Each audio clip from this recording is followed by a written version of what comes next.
யாருக்குமே தெரியாத எங்க விஜய் அண்ணனோட இன்னொரு முகத்தை பாத்திருக்கீங்களா? ரொம்ப கஷ்டம், ரொம்ப கஷ்டம். வரப்போற சட்டமன்ற தேர்தலில் ராயபுரம் தொகுதியில வந்து யார் வின் பண்ணுவாங்கன்னு நினைக்கிறீங்க? விஜய் வின் பண்ணணும் நினைக்கிறேன். எதனால என்ன காரணம்?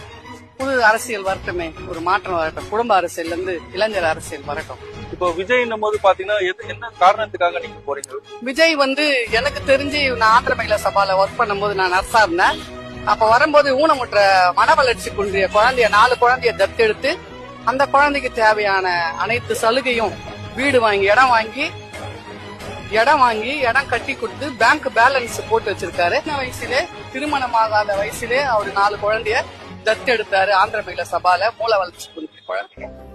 ஏன் அந்த குழந்தைக்கு தேவையானது சாவர வரைக்கும் இன்னும் நடந்து சலுகை யாருக்கும் தெரியாத ரகசியம். நாங்க தான் தத்து கொடுத்தோம், ஆந்திர மகிழா சபா தான் தத்து கொடுத்துரு அந்த குழந்தைங்களை அவருக்கு. ஏன் அவர் வந்தா செய்ய மாட்டாரு? அந்த சின்ன வயசுலயே அவர் செய்தவரு ஏன் இப்ப வந்து செய்ய மாட்டாரு? விஜய் படுற கஷ்டத்தை எங்களால பார்க்க முடியல, ரொம்ப கஷ்டம்.